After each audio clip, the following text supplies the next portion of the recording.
Ken, Aaron, it's mainly just a little windy out here right now. We had some overcast come in at around 3 p.m. Officials actually made an announcement to pack up anything on the boardwalk that could be blown away. But now that storm has come and gone. The weather's looking really nice. People are out here enjoying their dinners and the boardwalk, and locals and visitors are making the most out of this lay day. Practice makes perfect, and today on the Neuse River, New Bern Fire and Rescue is teaming up with the North Carolina Marine Patrol and the Coast Guard for hands-on training for some emergency water rescues.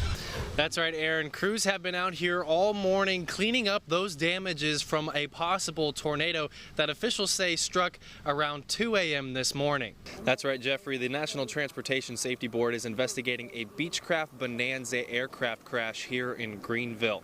We have learned that there were 2 people on board, and as of this morning, we have learned that there were no survivors. And now the mission here at the Sheriff's Office is to get all of these supplies organized in order to deliver them in the most effective way possible. Usually, when you come into a tattoo shop, somebody like Oscar here is helping put a new piece of artwork on your body. But now you can come into this tattoo shop to get a backpack for a kid in need. We begin your news at 11 with the final day of the 67th annual Big Rock Blue Marlin tournament. This year has seen rough weather, disqualified catches, and a couple late nights at the scales, but today wraps it all up. That's right, Ken. We were seeing sleet here around 11 o'clock earlier this morning, but right now that's turned into snowflakes. We have some light snowflakes covering our sidewalks and our roadways here in downtown Williamston. This project has been over a year in the making, and now the city of New Bern is breaking ground on a brand new fishing pier that will allow the public to fish into the Neuse River for the first time.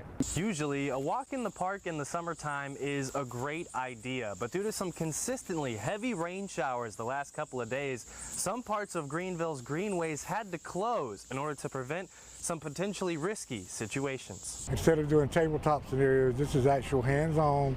This entails anything from boat operations, operating safety, working together, again, communications, boarding patients from the water to vessels, and then getting them from vessels to land to patient treatment triage care area. The exercise today has the responders practicing an emergency mass casualty rescue for an incident like a plane crash. Pool noodles with name tags are the objective to rescue and get them to the triage area. The biggest thing is identifying resources available from the response mode, the watercraft, different agencies, which would be federal, state, local agencies, as well as volunteer organizations, and looking at bringing all that together. For a lot of the officials training today, an exercise this big is a first. I've done similar trainings to this before. I feel pretty good. We've got a great outcome out here. A lot of different agencies are out here all collaborating together. It should be some great training, not just for the county, but as well for the state.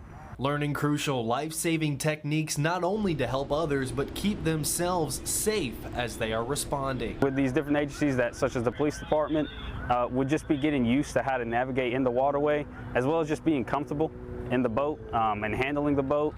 I know a lot of them probably won't drive the boat themselves, but just being able to be comfortable in the boat and dealing with any wakes or waves or wind. All together at the conclusion, we're hopefully to have a tool that we can learn from and also identify some shortnesses, some weaknesses, and some things that we might need for future planning.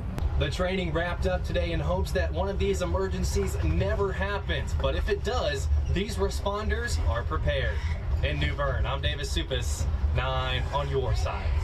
And then they're going to bring the 2 folks out and they're going to go that direction. Unfortunately, we live in a climate where active shooter incidents happen far too frequently in our country. They need to be familiar with what that looks like so that there's no hesitation should we have to respond. ECU police training at least 55 officers, with some of them practicing these drills on ECU's campus for the first time.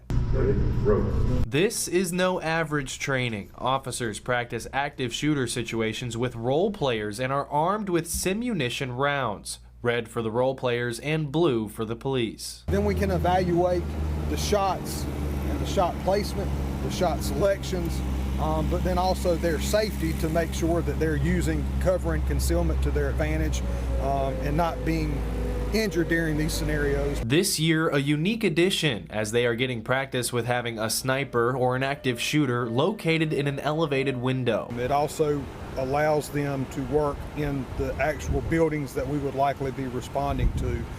You can walk through a building 100 times, but if you don't walk through it as you would if you were responding to a critical incident, then you don't necessarily have the tactical mindset that you would need to evaluate how you would move through the building. This being an older building, there's nooks and crannies that many may not be familiar with. This training also allows the dispatch center and communications officers to get practice with responding to these calls when they happen. In Greenville, I'm David Suppes, 9 on your side. Absolutely. So first of all, safety. We don't want anybody getting hurt. It gets slippery in there. You got a lot going on. You're trying to harvest a fish that weighs a lot. You know, that's a feat in itself. But other than that, with the weather, we have winds, high seas, and all that.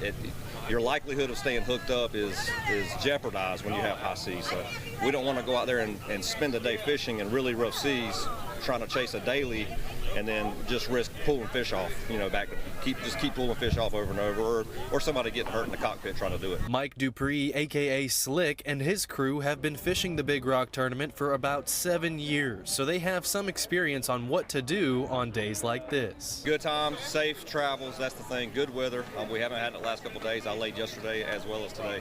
I don't want to fight the weather and end up breaking something and risking not being able to fish for the rest of the week. So. Other officials and boaters say no boats on the water might be a first for the tournament, but worth it because of safety. This is unprecedented. I've been here since 1988, and the fewest number of boats I ever recall going fishing in a day is 7. You know, prepping the boat, making sure everything's done.